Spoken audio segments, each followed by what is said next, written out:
the Gambian around the world. This is Atlantic TV News Review. Out of stories this hour. President Barrow wants draft constitution to go to referendum. Court tells UDP's Diba he has case to answer. Gambia For All, thus GFA party, raps on government's failure in New Year message. Government addresses farmers' concerns over digital payment at SECOS. And Gambia-Senegal reaffirms resolve to bilateral cooperation. Away from home, we take a look at Africa's defining moments of 2024, from elections to conflict and extreme weather. Mali renames landmarks in strong break from colonial past. And Romania and Bulgaria join the EU's visa-free Schengen zone. These and much more coming ahead with me, Alagie Mbye. Many thanks for joining us. We begin with the President, His Excellency Adama Barrow, who has expressed his hope that the National Assembly will send the 2024 draft constitution to a referendum. This follows a tumultuous constitutional drafting process that began in 2018 but faced setbacks, including the rejection of a previous draft in 2020 due to concerns over presidential term limit. The revised draft aims to address these issues and is currently set to undergo parliamentary approval before the referendum can take place. The revised draft constitution has been submitted to the National Assembly, and we hope that it will be presented to the people for a referendum, President Barrow said in his New Year address to the nation. He said political divisions along ethnicity and party affiliations must not be encouraged in the Gambia.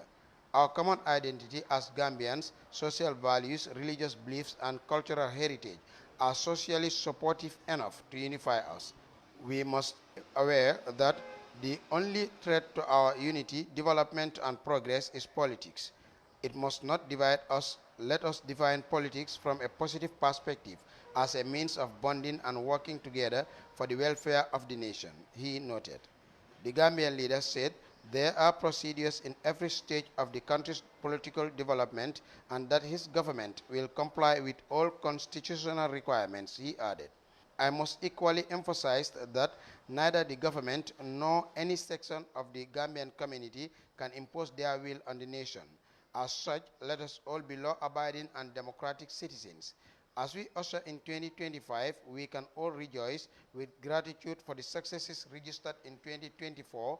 Since the advent of the COVID-19 pandemic, our economic, social, and general welfare has fared much better during these 12 months than before.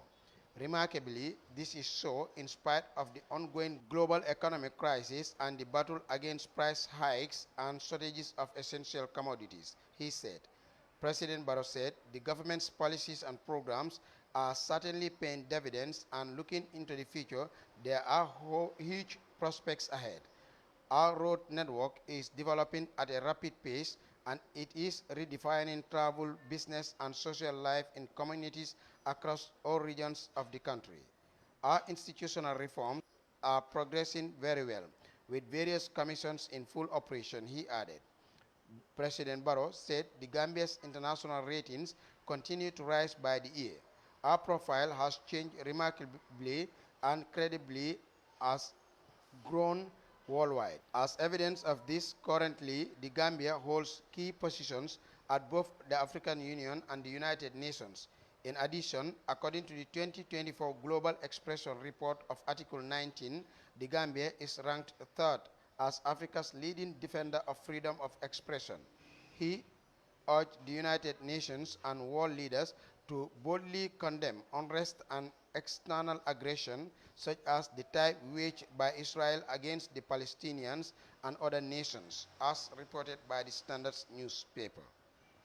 Now to some legal matters, because Principal Magistrate Mohamed Kurbali of the Banjul Magistrates Court on Tuesday overruled UDP Ibrah Adas's no case to answer submission filed by his lawyer Bori Toure.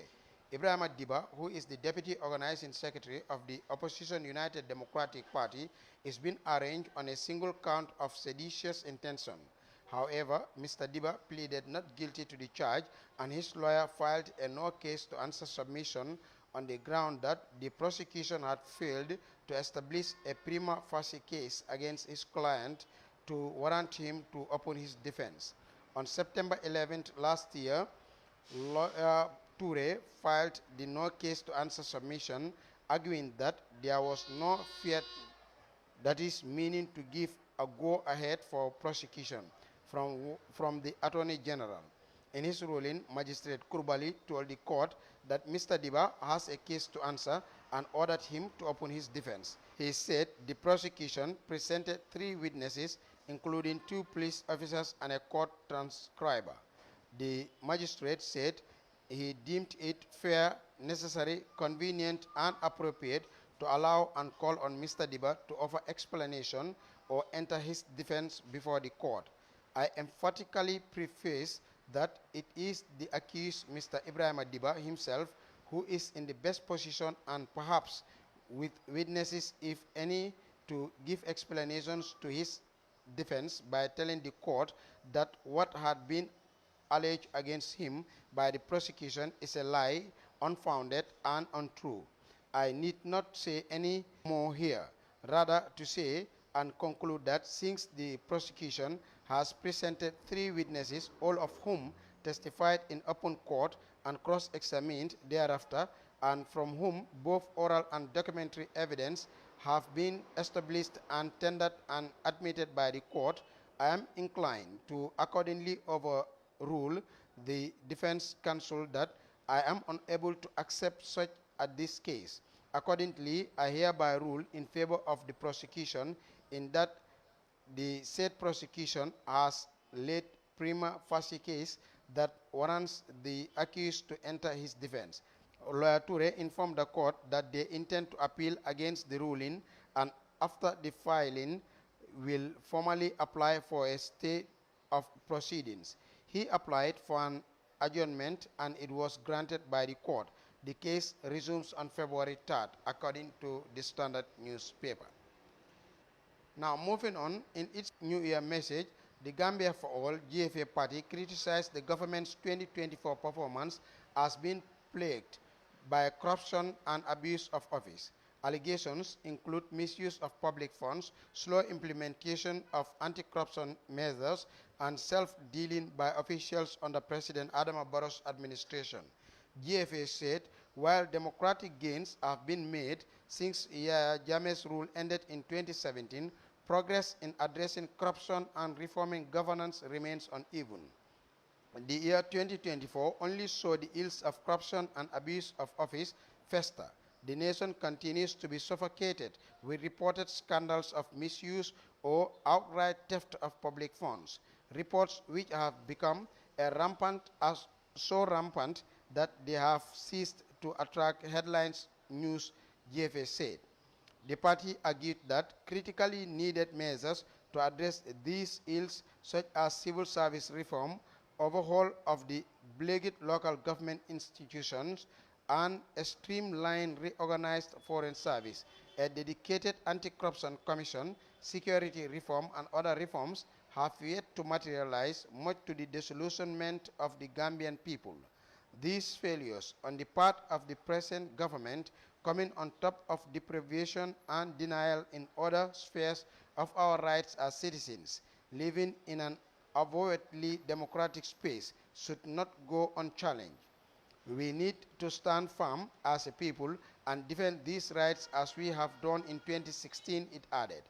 The GFA added that the recently published 2024 draft, now before Parliament, contains very fundamental flaws which the rejected 2020 draft had bravely tried to correct. In so doing, the new draft exercised critical, indeed fundamental proposals that went in the direction of institutional adjustments founded on the basis of democratic principles and values that underpin accepted modern norms of good governance. Adjustments which also clearly reflects the desires and aspirations of the Gambian people from the extensive consultations carried out at the time by the Constitutional Review Commission. GFA took good note of efforts presently being undertaken by esteemed actors, including the National Human Rights Commission, to canvass consensus in Parliament on the need for restoring such fundamental provisions in the new 2024 draft in order to save it from suffering the fate suffered by the 2020 draft. We support the initiative even where we remain guarded in our expectations given the situation we have where a most retrograde party system sees it that on the ground the autonomy and effectiveness of fundamental national institutions such as parliament are routinely undermined to reasons of partisan political expediency, it concluded as carried by the Standard newspaper. Now, moving on.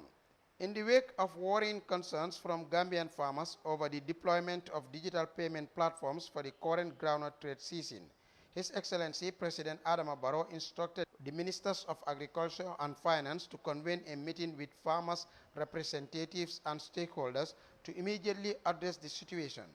Responding to farmers' queries during the meeting held at the Agriculture Ministry's office in Banjul recently, the Agriculture Minister, Dr. Demba Sabali, told Q Group to increase payment services across the 95 sectors nationwide or 39 districts to ease monetary transactions for farmers. Dr. Sabali highlighted the singular importance of farmers to the Gambian economy and agriculture as a government priority. Finance Minister C.D. Keita assured farmers of the government's steadfastness in providing resources to their sectors. Alagie Mbye, Vice President of the Gambia Farmers Union, GFU, blamed inadequate sensitization on the new key money digital payment platform, insufficient payout agents across the country, and limited availability of cash at the trading centers as major problems. Musa Sow of the National Coordinating Organization of Farmers in the Gambia, NACOFAC, and Abdullah S. Khan of the Federation of Agricultural Cooperative Societies echoed the challenges raised by the Gambia Farmers Union while encouraging farmers to cooperate with the government in finding lasting solutions. Mohamed Jah, Chairman and CEO of Q Group, which partners with the National Food Security Processing and Marketing Corporation in the groundnut trade, thank government for the timely response to farmers' concerns as evident in the meeting with ministers, permanent secretaries, the deputy government spokesperson, and senior officials. Mr. Jah promised to intensify the key money sensitization campaign across the country, deploy more agents, and synchronize cash payments to the sectors. To accomplish this, the Q Group has deployed 500 people to train stakeholders across the country, purchase 8 vehicles to expedite the movement of workers, and ensure sufficient and timely delivery of cash. The 2024 groundnut trade season began in earnest on Monday, 2nd December 2024, and scheduled to end on 2nd March 2025 across the country. Now, this year's market price is pegged at $38,000 per ton, which is significantly higher than countries within our sub-regions. The adoption of the new payment system is premised on the Gambia government's overall national digital transformation strategy and the resolve to prevent leakages in the transaction value chain. Now, moving on, His Excellency President Adama Barrow received a delegation from Senegal on Monday, led by the Senegalese Minister of Agriculture, Dr. Mabouna Diagne. They discussed ways to enhance cooperation in areas of mutual interest, focusing on strengthening economic and cultural partnership between the two countries. President Barrow expressed his gratitude to the delegation for their visit and emphasized the importance of fostering friendship between the two nations to promote regional trade. He reaffirmed his commitment to collaborating with the government of Senegal to uphold the values of regional integration and to enhance prosperity. During the meeting, Minister Diagne thanked President Barrow for taking the time to meet with them. He also highlighted the significance of further strengthening the cooperation and strategic partnership between the neighboring countries. The minister presented a special letter from President Bassirou Diomaye Faye to his counterpart, President Barrow. The meeting was attended by the Honorable Minister of Foreign Affairs and International Cooperation, Honorable Mamadou Tangara, the Minister of Finance and Economic Affairs, Honorable C.D. Keita, and the Minister of the Chief of Staff to Presidential Affairs Minister Honorable Mot K. Sise at State House. Now, you're watching Atlantic TV News Review with me, Alagie Mbye. We'll take a short break, but the news continue right after that.